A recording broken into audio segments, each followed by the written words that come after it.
salaamaaleykum mbokk yi man la Issa di leen dalal fii ci seen émission Immigré New York nag li ko tax a jóg mooy waxtaan ci ni ñuy dundee fii ci Amérique bitim réew boo ko déggee daanaka da ngay foog ne fii de boo fi ñëwee sa aajo yëpp faju waaye gëm naa ni dafa am ay jafe-jafe yooyu bàyyi Sénégal fekk fi yeneen naka nga koy lijjantee moom la ñuy waxtaanee ci émission bi semaine bi nag suñu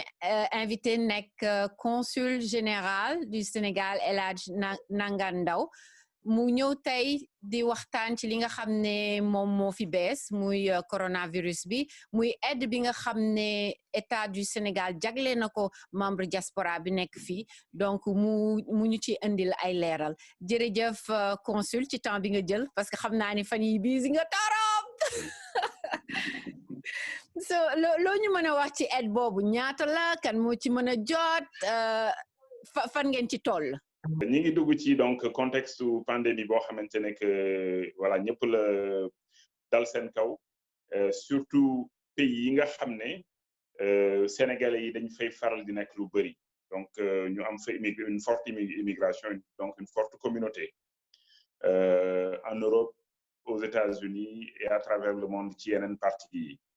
mais pour ce qui est de notre circonscription consulaire donc fii ci États-Unis d'Amérique des 50 États président de la République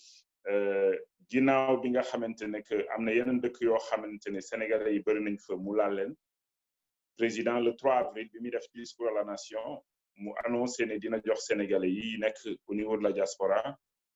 une somme de 12,5 milliards pour que mu jàppale leen ci situation yi ñuy traversé mu nekk loo xamante ne vraiment lu ñu saluer la et suñu communauté bi aussi nos compatriotes saluer ko mu nekk vraiment une marque de générosité et de compassion de sa part ñu ko ci remercier di ko ci féliciter alors bi mu nga xamee ne président annoncé na loolu ñu am ay yoon yoo xam ne moom la ñu teg ne ci anam yi la ñuy jëfandikoo ci xaalis boobu mais fàttali ne 12,5 milliards yooyu c'est pour toute la diaspora donc ñi nekk États-Unis ñi nekk France ñi nekk ñi nekk Europe ñi nekk Afrique ñi nekk Asie ñëpp ñoo ci bokk Amérique latine ainsi de suite ñëpp ñoo ci bokk alors léegi mu ne pour chaque circonscription consulaire dina am comité boo xamante ne moom la ñuy teg mu saytu loolu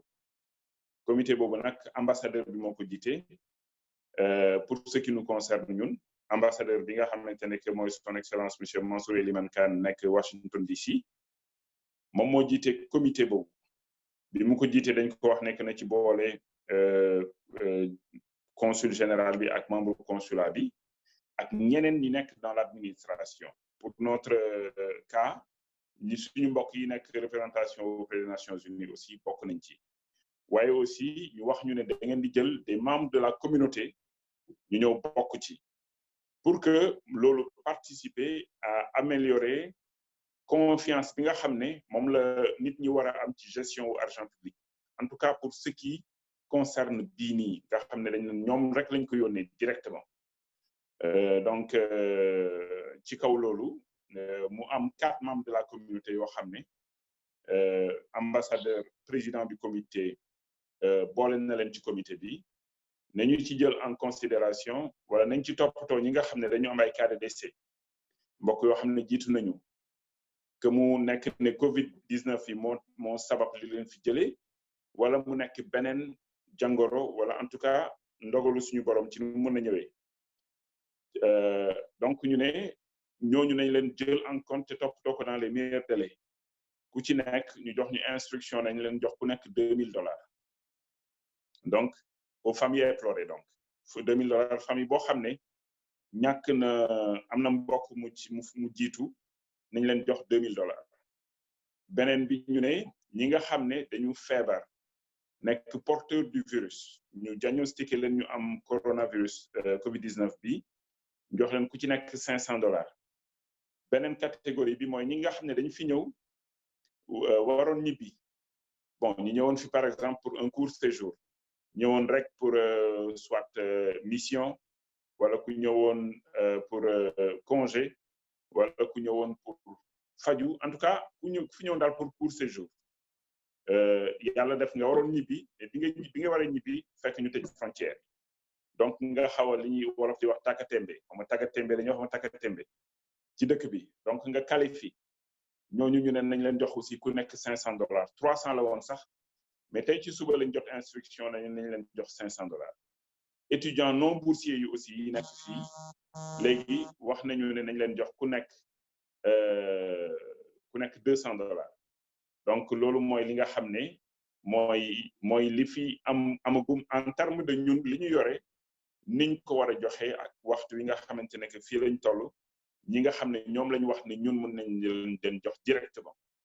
léegi nag am na beneen catégorie ñeneen ñi nga xam ne tuddoon nañ leen mooy les Sénégalais yi nga xam ne vraiment éprouvés par Covid-19 bi contexte bi ñu nekk liggéey ñu am jafe-jafe ainsi de suite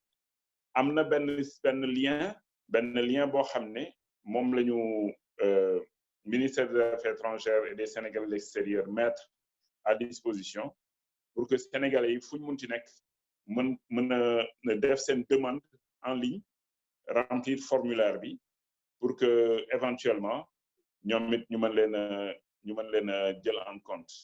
mais may fàttali rek ne ñooñu seen demande dafay dem directement ci serveur du ministère des Affaires étrangères et des Sénégalais de l'extérieur donc ñoom ñooy collecter information yooyu après donc soit ñu yónnee ñu ko avec des instructions sur nan la ñuy joxe ñan la ñuy jox ak nan lañ leen di joxe en tout cas foofu loolu de manière ramassée de manière globale mooy situation bi ñu nekk ci lu jëm ci xaalis boobu. ñi nga xam ne dañuy enregistré wu directement ci site internet bi naka la ñuy assuré woo ko dina am li américain di wax fi transparency et que du doon yëfu xam naa diw du maa ngi ci biir xaw ma diw duma laal dara.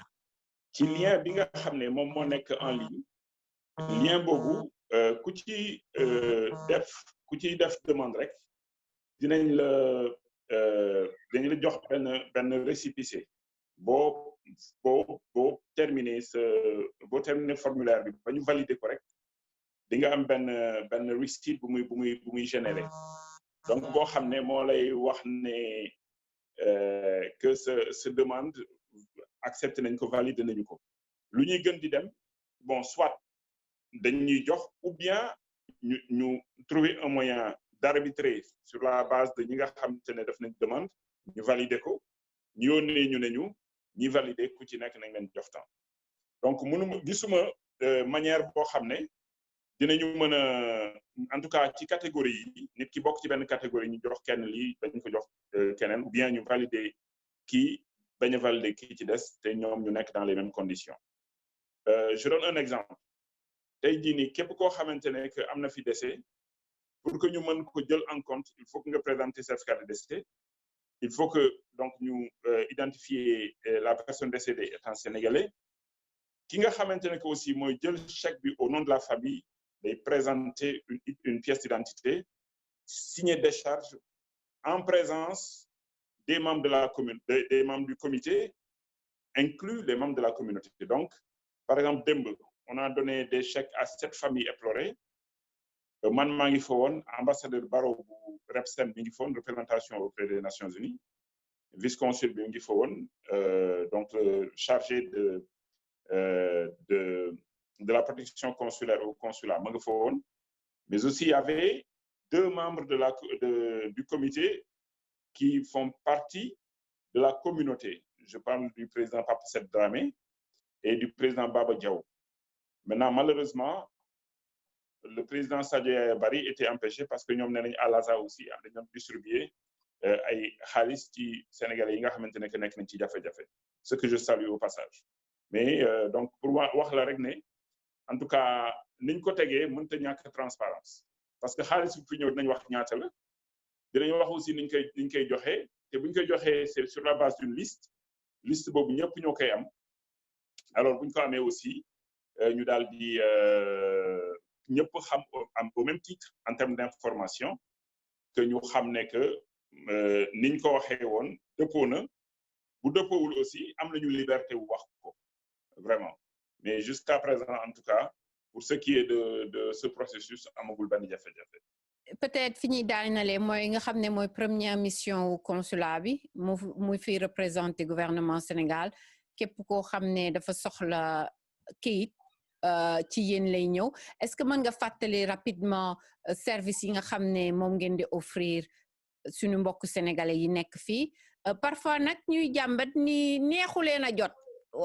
soo xaw ma nag ndax loolu am nga ci loo ciy wax peut-être boo mënee jox numéro de téléphone boo xam ne xëy na dina yomb pour suñu mbokk yi ñu mën jokkante ak yéen. waxtu yi moom jafe nañu jot parce que nekkuñu au bureau en permanence. Bon man maay faral dem bureau des fois. Et c'est pour traiter des urgences pour des raisons que nous comprenons waxtu wi ñu toll comme ni nga ko xamee dégg naa nga koy rappeler toujours booy def le point ci communauté bi leen wax mesures yi nga xam ne moom la cité bi jël ak recommandation yi bokk na ci ne que lépp loo xamante ne que du service bu essentiel nañu toog seen kër donc ñun aussi ñu inscrire ci loolu nga xamante ne que moom la état wu New York ak ville de New York teg loolu moo tax donc on traite que les urgences comme urgence nag dinañu jéem a fexe nuñ ko traité donc loolu ñu ngi ci doon communiquer loolu moo tax ñu jafee jot période bii mais nag on a établi un numéro de téléphone portable boo xam ne ku soxla consulat bi en urgence mën na ci woote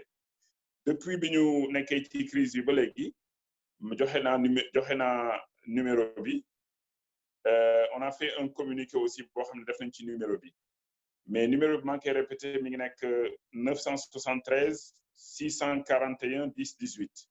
973 641 10 18 973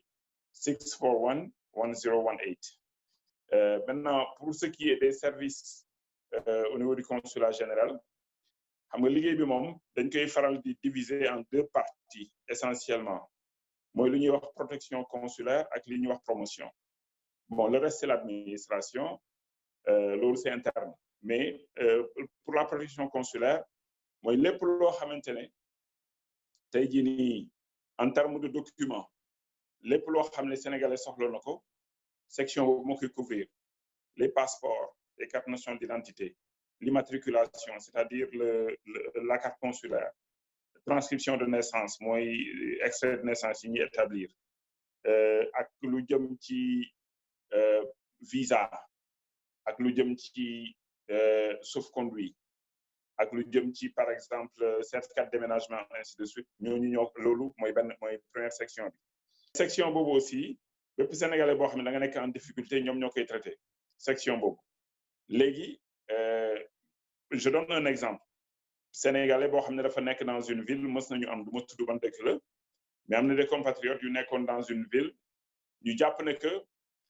bu ñu dañu leen doon xaw a singali di leen agressé mais bu ñu ooyee police que police du woon tontu alors là c'est section protection consulaire ñoom ñoo jublu ci loolu depuis bi ñu bindee maire dëkk boobu ci la compatriotes yooyu man suñu mbokk sénégalais yooyu ci lañ gëj am jafe-jafe boobu donc loolu section protection consulaire la promotion nag mooy jëm ci lépp loo xamante ne dafay rataxal diggante sénégalais yi fi nekk di def am koom buñ bëgg a dugal Sénégal wala ay partenaires yu ñu am ci dëkk bi bëgg leen yóbbu Sénégal loolu promotion économique ci la bokk mais aussi ñu gis loo xamante ne am na Sénégal mu doon njëriñ ñu jëm bëgg ko jëlee Sénégal indi ko fii donc échange mu doon benn échange commercial par exemple loolu yëpp ci promotion la bokk am na aussi aspect culturel muy que ñu jël par exemple des produits culturels jàpp ne que mën nañ ko promouvoir mën na nekk ci dans le cadre d'une coopération mu jëm Sénégal comme ñu mën a jëlee des produits culturels du Sénégal indi ko fii donc loolu aussi ci promotion la bokk lu jëm aussi ci en tout cas améliorer le climat social dans la communauté loolu aussi ci promotion la bokk donc ñaari piliers yooyu si vous voulez mooy ñaari piliers yi nga xam ne moo tënk le travail consulaire waaye toujours daf ci am benn aspect boo xam ne dafay faral di sooxe li ko waral mooy mbokk yi du ñu faral di prompt wala di gaaw ci li ñuy wax immatriculation bindu tant que bu ñu bindoo rek c'est parce que am nañ jafe-jafe wala lu mel nii par exemple xaalis dugg fi ñu ne pour que nga éligible ci il faut nga am carte consulaire bu boobaa dinañu rang mais ni ñu xam ne carte consulaire dafa doon loo xam ne boo ko amul ñun duñ mën a xam officiellement ne yaa ngi ci dëkk bi bis bu jafe-jafe amoon tey jii nii ñu am lu ñuy joxe dëkk ñi nga xam ne ñoo immatriculé ñooñu rek la ñuy mën a identifier comme étant sénégalais résident ici aux États-Unis donc may faral di gën a ñaax suñu mbokk yi immatriculation consulaire c'est extrêmement important yeneen réew yi ñu ci bëri je donne un exemple réew mi ñu nekk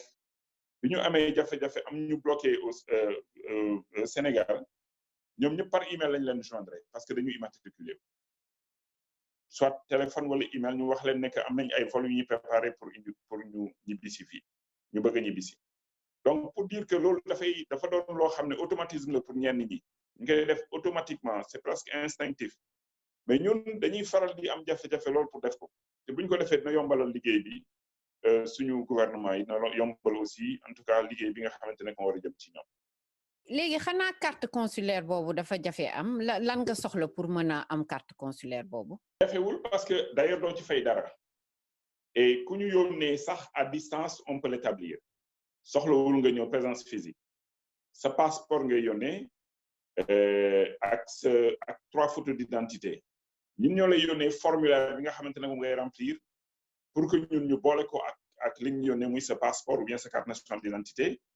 ak les 3 photos comme ça ñu établir la carte yi vraiment jafewul c'est que rek nit ñi dañuy romb sax buntu consulat tous les jours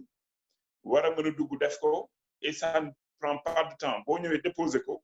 boo neexee lendemain la ñu jël si ko donc loolu ñu ngi ciy gën a encourager suñu mbokk yi en tout cas ñu ñëw pour établir ko. man mii di wax ak yow awma carte consulaire. voilà waaw xam naa ne bëri nañ ci mais na ngeen jaar ñëw defar carte dinaa góorgóorlu bu mbir mi passé ma ñëw ut sama carte consulaire donc ñoo ngi lay remercier ci temps bi nga jël pour wax ak ñun bu dee da nga am un dernier message pour suñu mbokk sénégalais yi nekk fii ci période coronavirus bi metti loolu. représentation gouvernement bi yëpp muy ambassade bi à Washington di la représentation auprès des Nations Unies muy ñun au consulat général ñun ñëpp on est impliqué ci gestion fonds bi mais aussi la communauté donc baax na des fois ñuy leeral ma lay remercier ci opportunité bi jox pour ñu contribuer ci loolu message bi may gën a wax rek toujours mooy gën a fàttali suñu mbokk yi c'est vrai que sax alhamdulilah à New York situation bi ngi gën a wàcc tuuti mais ñu gën a fagaru li ñu wax takk say masque gant raxasu nañu gën a bàyyi xel lu jëm ci li nga xam ne moom la ñu wax ne mooy mesure yu ñu war a jël ngir fagaru takk masque gant yi di raxasu di jël gel hydroalcoolique yi di fexe ba jaxasoo bi du bëri dugalante bi parce que ku nekk rek mën na nekk porteur sax te du ko yëg donc nañu jàpp rek ne fi ñu toll nii comme ni ko City of New York waxee état New York wax ko que à New York tout le monde peut être exposé maanaam ku nekk rek lii mën na laa dal te ka la koy jox sax mën nga bañ a xam kan la donc nañu bàyyi xel loolu bu ñu ko bàyyee xel aussi képp koo xamante ne que yàlla def na nag jàngoro bi dab la wala nga jàpp ne yaa ngi am ay symptômes yu niroog jàngoro bi waxtaanal ak ñi nga dëkkal pour que ñoom aussi ñu mën la jàppale ngeen jël mesures yi ngeen war a jël pour que ku ci nekk mën a aar boppam parce que dafa gaaw a wàlle te nit ki mën na ko yore te du ko xam mais nit ki nga xamante ne que nag xam na ko nañu jàppale wante daal parce que damay faral di wax dëkk ci benn même bu fekkee dañu dëkk ci benn néeg ak salle nit ñi bu fekkee dañu bokk néeg nañ génn néeg bi te tëdd ci salle bi fexe kooku noonu nuñ ko mettre en quarantaine parce que loolu yëpp ci jàppale wante la mais aussi jàppale sa bopp parce que moo gën ëllëg nga am ko boo ko amee day gën a métti donc loolu daal nekk na un message boo xam ne vraiment j'insiste di ci gën a woo mbokk yi di leen ci gën a en tout cas invité pour que loolu yëpp contribuer ci suñu façon bu ñuy jàmbarloowee ak feebar bi nga xam ne dogalu suñu borom la boo xam ne wàcc na ci ñun te ñun ñëpp fi ñu toll nii kenn amagu ci benn solution